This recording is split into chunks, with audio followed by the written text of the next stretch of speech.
KTC বিন্দাস TV হইতে আজকের বিশেষ এবং গুরুতর সংবাদগুলি হল বন্যার ক্ষতিগ্রস্তদের উপর নজর রেখে শ্রীভূমি জেলাতে চলছে আবেদন। যাহারা বন্যার দুর্যোগে ভুগে অনেক ক্ষতিগ্রস্ত হয়েছেন তাহারা ক্ষতিপূরণের জন্য আবেদন করতে পারেন। বর্তমানে শুরু হয়েছে আবেদনপত্র জমা। পূর্বের জিটেক করা ফটোকপির সহিত আবেদনপত্র জমা দিতে হবে সার্কেল অফিসে। আহমেদাবাদ বিমান দুর্ঘটনার উপর নজর রেখে টাটা গোষ্ঠী এক বিরাট পদক্ষেপ নিয়েছে।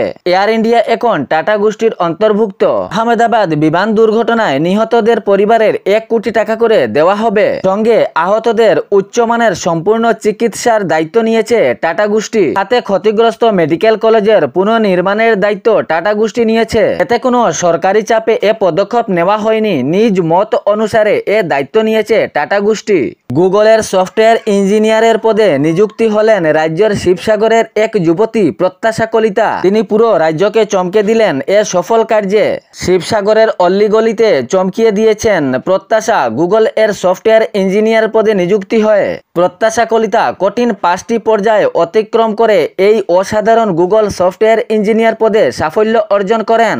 প্রত্যাশার পরিচয় জানা যায় শিবসাগর বিশ্ববিদ্যালয়ের রেজিস্ট্রার ডক্টর প্রফুল্লচন্দ্র কলিতা এবং গৌরীসাগর উচ্চ মাধ্যমিক ইন্ডাস্ট্রিয়াল ইনস্টিটিউটের শিক্ষিকা বেবি কলিতার জ্যেষ্ঠ কন্যা।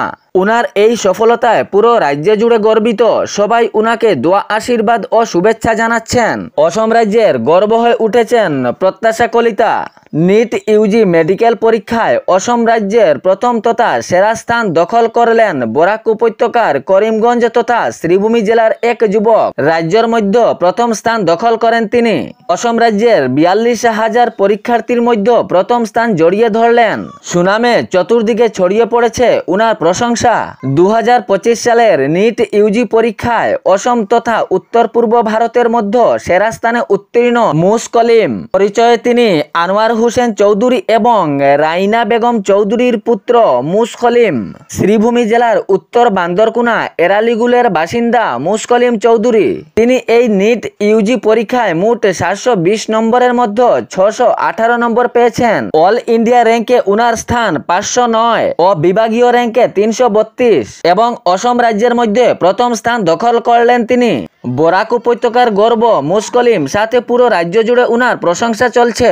রাজ্যের অরুণোদয় প্রকল্পের অনুদান সহ অন্যান্য প্রকল্পের অনুদান প্রতি মাসের 10 তারিখ ঢুকত নিজ ব্যাংক অ্যাকাউন্টে। কিন্তু এ মাসে 14 তারিখের ঘোষণা জারি করা হয়েছিল এক বিজ্ঞপ্তিতে। অরুণোদয় প্রকল্প সহ অন্যান্য প্রকল্প নিজ ব্যাংক অ্যাকাউন্টে 14 তারিখ শনিবার ঢুকার কথা, কিন্তু অনেক হিতকারীদের ব্যাংক অ্যাকাউন্টে এ অনুদান ঢুকেনি। ইহাতে অনেক হিতকারীর মনে আশঙ্কা জমিয়ে উঠেছে। আসলে এ মাসের দ্বিতীয় সপ্তাহ শনিবার থাকার কারণে ব্যাংকের সরবরাহ কাজ চলেনি। অনেক হিতকারী ব্যাংক অ্যাকাউন্টে অরুণোদয় প্রকল্প সহ অন্যান্য প্রকল্পের অনুদান ব্যাংক অ্যাকাউন্টে ঢুকেনি। এ নিয়ে আপনাদেরকে অপেক্ষা করতে হবে সোমবার পর্যন্ত। তাহলে ভিডিওটি শেয়ার করতে ভুলবেন না যাতে সঠিক সংবাদগুলো অন্যজনের কাছে পৌঁছায়। ধন্যবাদ।